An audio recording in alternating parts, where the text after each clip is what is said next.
Hello everyone, this side Megha from BR Global School.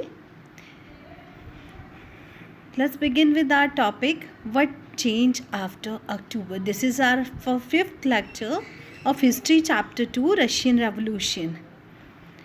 अक्टूबर के बाद क्या बदला? The Bolshevik was totally oppose to private property. अब जो बोल्शेविक थे वो किसके, जो निजी यानी प्राइवेट प्रॉपर्टी है उसके बिल्कुल अपोज थे, विरुद्ध थे. Most industry and bank was nationalise in November 1970. जितनी भी इंडस्ट्रीज़ हैं और बैंक हैं उनको क्या किया जा रहा था, नेशनलाइज किया जा रहा था. कब? 1917 में. This mean that the government took over ownership and management. अब क्या था कि जो सरकार थी उनको वो मैनेज कर रही थी, उनका स्वामित्व हो गया था, सब चीज़ों को उन्होंने इन चीज़ों को अपने हाथ में ले लिया था. Land was declared social property and peasants were allowed to seize the land of the nobility. भूमि को क्या था, समाज की संपत्ति घोषित कर दिया गया और जितनी भी ये नोबिलिटी मेंबर्स थे इनकी भूमि पर कब्जा करने के ही किसानों को छूट दे दी गई थी. In city, Bolshevik enforced the partition of large houses according to family requirement. शहरों के अंदर जो बोल्शेविक थे उन्होंने मकान मालिकों के लिए थोड़े जो उनका मतलब उनकी रिक्वायरमेंट के हिसाब से मकान छोड़कर तो बाकी छोटे छोटे जो हिस्से कर दिए गए थे, ताकि क्या हो कि वो लोग जो मतलब जिनके पास अपने घर नहीं है, they ban the use of old titles of aristocracy. अब जो उनके लार्ज पार्ट से, जैसे सपोज यहाँ पर बोल्शेविक की हम बात कर रहे थे कि बोल्शेविक को उनके हाउसेज उनकी रिक्वायरमेंट के अकॉर्डिंग बांट कर बाकी उन लोगों को दे दी गई जिनके पास अपने घर नहीं थे. और ये बैन कर दिया गया कि जो पुराने टाइटल्स मिले हुए हैं उस टाइम के अरिस्टोक्रेसी टाइम के, वो उन्हें यूज़ अब नहीं किया जाएगा. To accept the change, new uniform were designed for the army and officials following a clothing competition organized in 1918. 1918 के अंदर एक क्लॉथिंग का कंपटीशन किया गया जिसके अंदर इन्होंने कि ये चेंजेस दिखाने के लिए जितने भी आर्मी थी, ऑफिसर्स थे, उनकी जो यूनिफॉर्म थी वो चेंज कर दी गई थी. When the Soviet hat was chosen. और ये क्लॉथिंग कंपटीशन कब हुआ? 1918 में, जब सोवियत हैट वहाँ पर चुना गया था. The Bolshevik party was renamed. अब जो बोल्शेविक पार्टी थी उसको रीनेम कर दिया गया और क्या नाम रखा गया? Russian Communist Party. In November 1917 के अंदर the Bolshevik conducted the elections to the constituent assembly. यहाँ पर संविधान सभा के चुनाव कराए गए, but they fail to gain majority support. लेकिन उन्हें जो मतलब इलेक्शंस हुए उसमें बहुमत नहीं मिला, मेजोरिटी नहीं मिली. In January 1918, the Assembly rejected Bolshevik measures and Lenin dismissed the Assembly. 1918 में भी असेंबली ने बोल्शेविक के प्रस्तावों को खारिज कर दिया और लेनिन ने असेंबली बर्खास्त कर दी. He thought the old Russian Congress of Soviet was more democratic than an assembly elected in uncertain conditions. और उसका मत था कि जो ये अनिश्चित परिस्थितियाँ आ रही हैं इसमें चुनी गई असेंबली जो होगी के मुकाबले जो अखिल रूसी सोवियत कांग्रेस है वही कहीं ज़्यादा लोकतांत्रिक संस्था है. कि मीन्स जो पहले का सिस्टम, ये लोकतांत्रिक संस्था के लिए ये जो सिस्टम चल रहा है रशियन कांग्रेस ऑफ सोवियत, वही ज़्यादा रिलायबल रहेगी. In March 1918, despite opposition by the political alliance, the Bolshevik made peace with Germany at Brest-Litovsk. अब 1918 के अंदर जो अन्य राजनीतिक सहयोगी थे उनकी असहमति के बावजूद बोल्शेविक ने ब्रेस्ट-लिटोव्स्क में जर्मनी में संधि कर ली, उनके साथ ट्रीटी कर ली.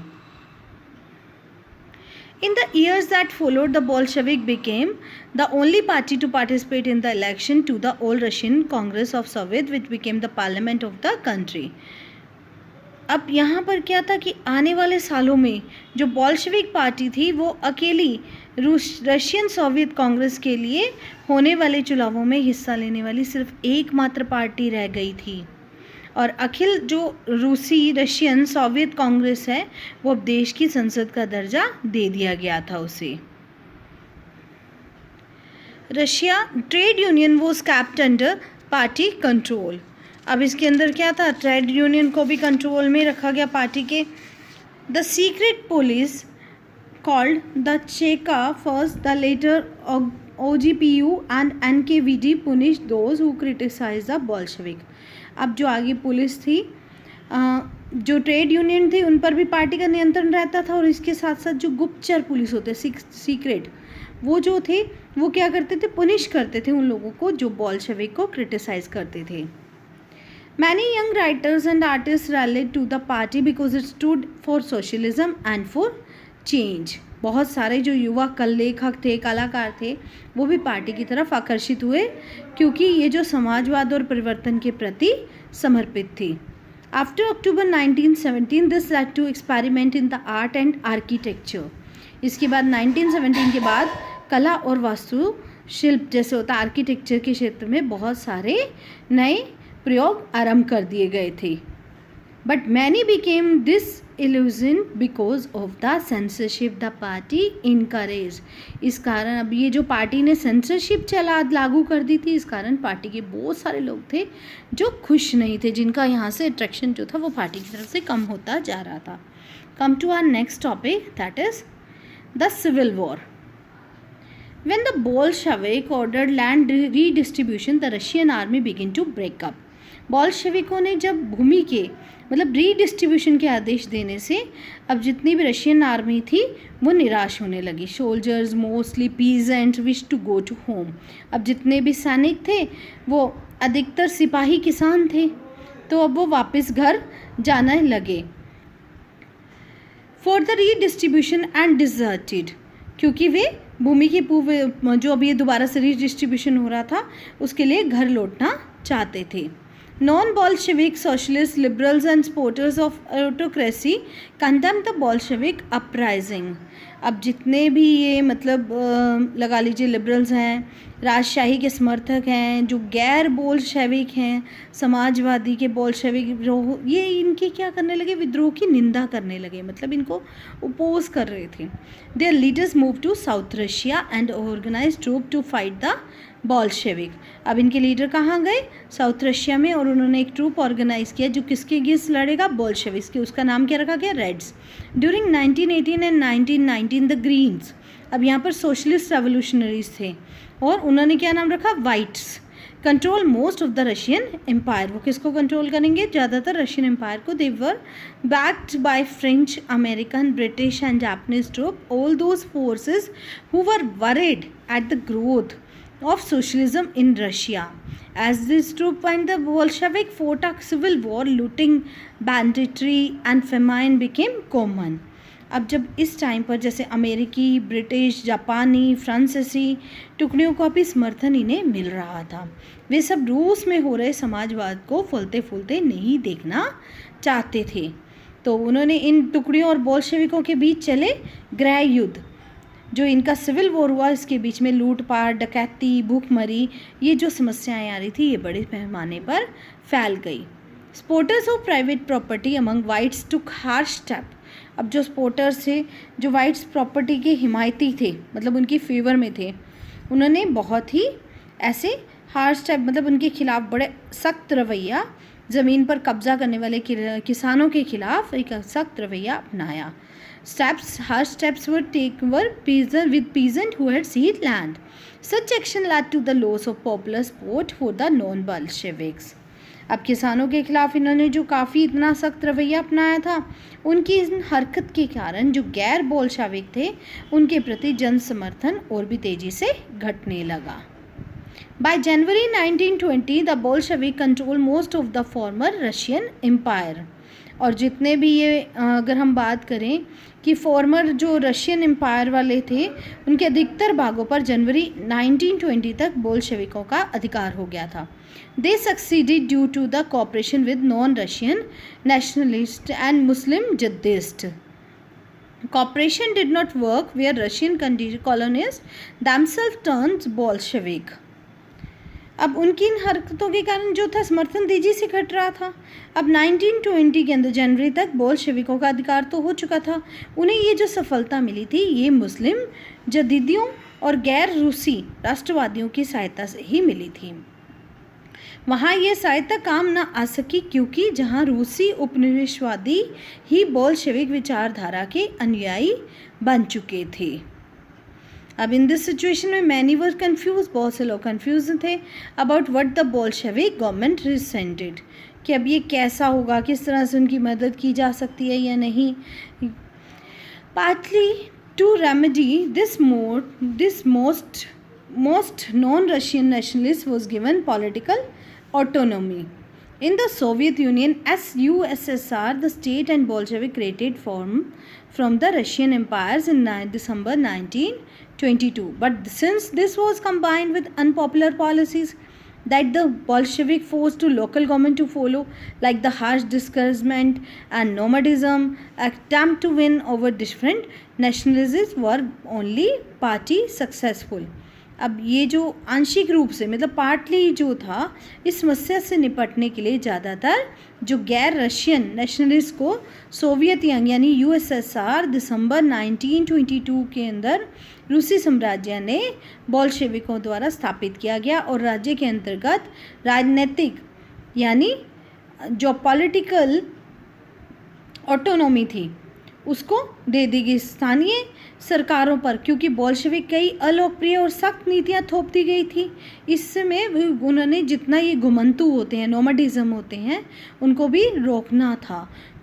इससे विभिन्न राष्ट्रों का विश्वास बोल्शेविक प्राप्त करने में थोड़ा ही सफल हो सके कि इनकी जो पॉलिसी थी वो लोगों को हार्श लग रही थी. Making a socialist society. During the Civil War, the Bolshevik kept industries and banks nationalized. बोल्शेविकों ने उद्योगों को और बैंकों के राष्ट्रीयकरण को गृह युद्ध में भी यानी सिविल वॉर में भी जारी रखा. They permitted peasants to cultivate the land that he has been socialized. जिस ज़मीन का सोशलिज्म हो चुका था उस पर उन्होंने किसानों को खेती करने की छूट दे दी थी. Bolshevik used confiscated land to demonstrate what collective work could be. और उन्हें ये क्यों दी गई थी, क्योंकि जब जो कर लेते खेतों को वो बोल्शेविक इन्हें इस्तेमाल करने के लिए दिखाने के लिए करते थे ताकि पता लगे कि ये कलेक्टिव वर्क क्या होता है, सामूहिकता क्या होती है. A process of centralise planning was introduced. अब यहाँ पर सेंट्रलाइज प्लानिंग को इंट्रोड्यूस किया गया. Official assessed how the economy could work and set target for a 5-year period. अब जितने भी अर्थव्यवस्था किस तरह काम करती है अफसर इस बात का हिसाब लगा रहे थे, इसीलिए उन्होंने 5 वर्ष के लिए अपना लक्ष्य तय कर देते थे. इस सारे मतलब ऑब्जेक्टिव्स को पाने के लिए उन्होंने क्या बनाए, 5 years प्लान्स बनाए. The government fix all prices to promote industrial growth during the first 2 plans in that is 1927 to 1932 and 1933 to 1938. अब यहाँ पर इन्होंने क्या हुआ, इन लक्ष्य को पाने के लिए इन्होंने जो 5 years प्लान्स बनाने आरंभ कर दिए. इन 2 योजनाएं जिनका ईयर्स मैंने आपको बताए हैं. Centralise planning led to economic growth. अब जितनी भी यहाँ पर मतलब इस बीच में सरकार की सभी कीमतें जो थी वो स्थिर कर दी गई और जो सेंट्रलाइज प्लानिंग थी इससे क्या हुआ कि जो हमारा इकोनॉमिक काफ़ी ग्रोथ हो रही थी. इंडस्ट्रियल प्रोडक्शन बढ़ने लगा. कब बढ़ा, बिटवीन 29 to 1933 में 100% in the case of oil, steel and coal. इस डिपार्टमेंट में मतलब इन तीनों एरियाज़ के अंदर चाहे वो ऑयल है, कोयल है और स्टील है, इसमें जो प्रोडक्शन रहा वो 100% इसकी प्रोडक्शन हुई. और new factory cities came into being. नए नए औद्योगिक शहर अस्तित्व में आने लगे. However rapid construction led to the poor working conditions. अब जो तेज निर्माण कार्य थे इससे क्या होने लगा, कार्य की स्थितियाँ जो वर्किंग कंडीशन थी वो खराब होने लगी. In the city of magnitude the construction of a steel plant was achieved in 3 years. अब यानी मैग्नीटोगोस्टाक शहर में एक स्टील का जो प्लांट था उसका कार्य 3 साल के भीतर ही पूरा कर लिया गया. Workers lived hard life. Workers की लाइफ क्या थी, हार्ड हो गई. And the result was 550 stoppage of work in the first year alone. यानी अब इनकी ज़िंदगी बड़ी कठिनाई से गुजरने लगी, जिसका नतीजा यह क्या हुआ कि पहले ही साल में 550 बार काम रुका. In living quarters in the winter time at 40 degree below, people had to climb down from the 4th floor and dash across the city street in order to go to the toilet. मतलब अगर जब temperature winters के अंदर 40 degree below होता था उस time पर उन्हें 4th फ्लोर से नीचे आना पड़ता था टॉयलेट जाने के लिए. An extended schooling system developed. और जो स्कूलिंग सिस्टम को आगे और बढ़ाया गया। And arrangement were made for the factory workers, कुछ फैक्ट्री वर्कर्स के लिए अरेंजमेंट्स किए गए। And peasants to enter universities, peasants के लिए क्या किया गया ताकि यूनिवर्सिटीज़ में एंटर कर सके। क्रचेज़ वर एस्टैब्लिश इन फैक्ट्रीज, क्रचेज़ बनाई गई, क्रचेज़ बनती है ना, वो बनाई गई फैक्ट्रीज़ में जिसमें वीमेंस बच्चों को रखती हैं। For the children of women, जिसमें विमेंस के बच्चों को रखा जाएगा। Cheap public health care was provided, workers के लिए चीप हेल्थ केयर प्रोवाइड की गई। Model living quarters was setup, नए तरह के घर बनाए गए, किसके लिए, वर्कर्स के लिए, जिसमें मतलब सब सुविधाएं हों। The effect of all this was uneven through since government resources were limited, ये जो सिस्टम था ये अनइवन ज़रूर था, क्यों, क्योंकि जो गवर्नमेंट के रिसोर्सेज थे वो लिमिटेड थे। Come to our next point.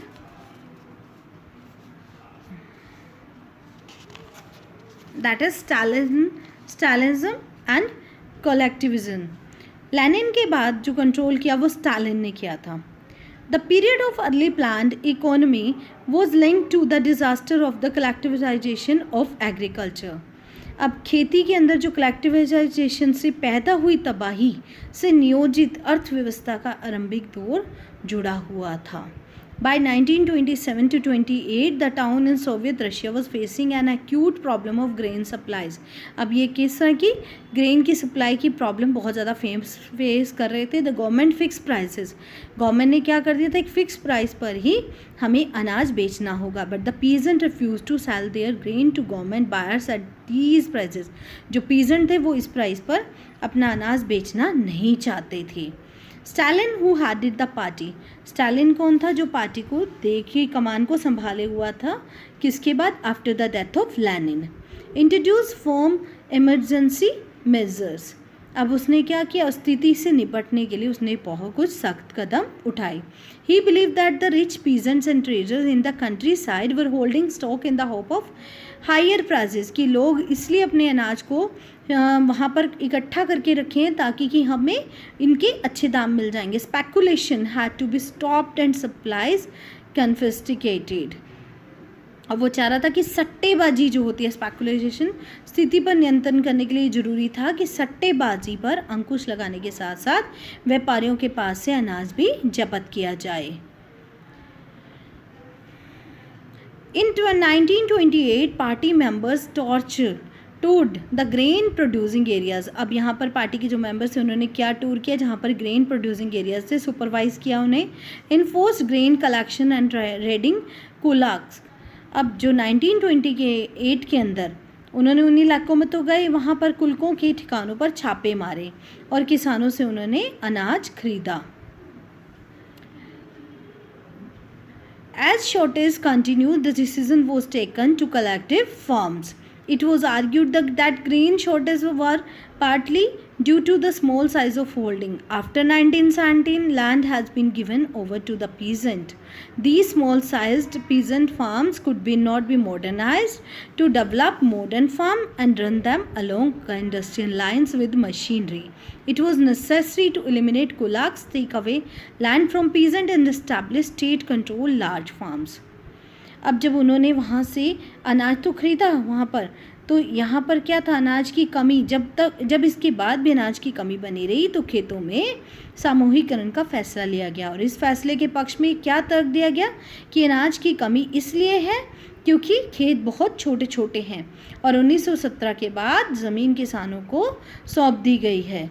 फलस्वरूप ज़्यादातर किसानों के पास छोटे खेत थे जिनका आधुनिकीकरण यानी मॉडर्नाइजेशन पॉसिबल नहीं किया जा सकता था। आधुनिक खेत विकसित करने के लिए उन पर मशीनों की सहायता से औद्योगिक खेती करने के लिए कुलकों का सफाया, लैमिनेट कुल्क्स करने ज़्यादा ज़रूरी थे। किसानों से ज़मीन छीनना और राज्य नियंत्रण यानी स्टेट के अंडर लेना यानी सरकारी नियंत्रण में लेना और एक बड़ा बिग फार्म क्रिएट करना ज़रूरी माना गया।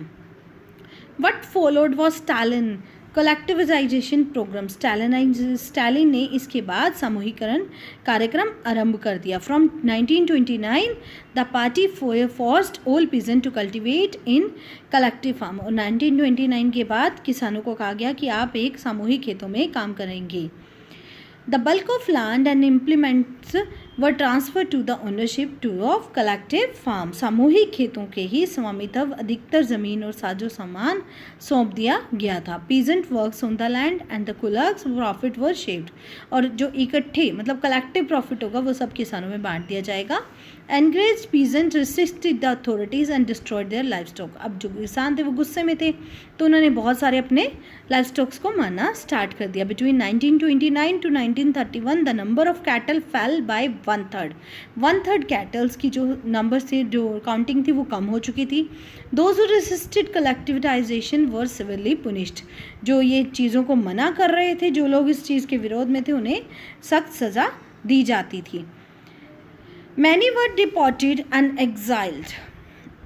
अब बहुत से लोगों को देश से निर्वासित कर दिया गया, निकाल दिया गया। As the restrict collectivisation peasants argued that they were not rich and they were all not against socialism। लोगों ने क्या कहा, जवाब दिया कि वो जो हैं लोग जो हैं वो ना तो अमीर हैं और ना ही समाजवाद के विरोधी हैं। Peasants argued that they were not rich. They merely did not want to work on the in collective farm for a variety of reason। लोग क्यों नहीं यहाँ काम करना चाहते? क्योंकि उनके पास बहुत सारे कारण थे। The Stalin government allowed some independent cultivation but treated such cultivator unsympathetically। अब स्टालिन सरकार ने सीमित स्तर पर स्वतंत्र किसानी की व्यवस्था तो जारी रहने दी, लेकिन ऐसे किसानों की कोई खास मदद नहीं दी जाती थी। In spite of collectivisation production did not increase immediately.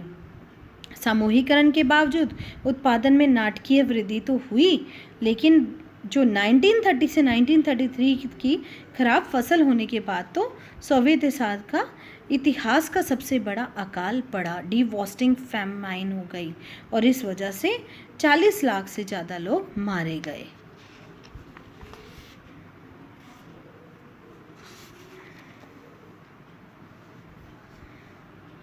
Many within the party criticized the confusion in industrial production under the planned economy and the consequences of collectivization। जितनी भी ये लोग थे, मतलब इनके नियोजित अर्थव्यवस्था के अंतर्गत जितने भी उत्पादन पैदा हो रहे थे वो भ्रम पैदा कर रहे थे और सामूहिकरण के परिणामों की आलोचना पार्टी में बहुत सारे लोग करने लगे थे। Stalin and his sympathies charged these critics with conspiracy against socialism। अब ये इनको क्या लग रहा था कि ये इनके समाजवाद के विरुद्ध साजिशें रचने का आरोप लगाया गया स्टालिन पर। Accusation was made throughout the country and by 1939 over 2 million were in prisoner or labor camps।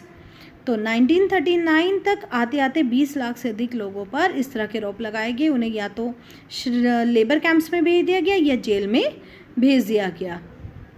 Most was innocent. बहुत से लोग जो थे वो क्या थे? इनोसेंट पीपल थे, उन्होंने क्राइम नहीं किया था। But no one spoke for them. कोई उनके लिए नहीं बोला।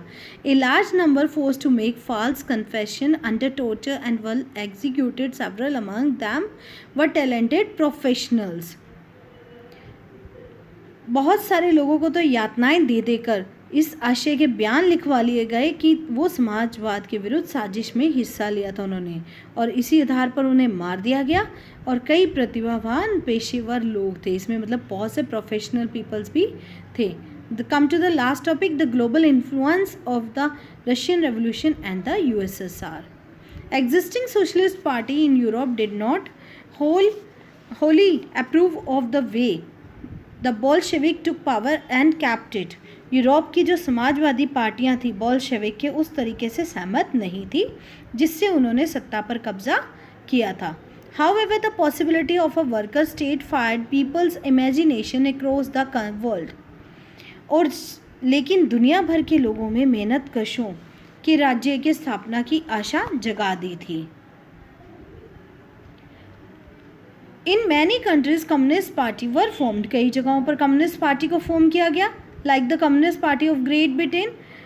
The Bolshevik encourage colonial people to follow their experiment.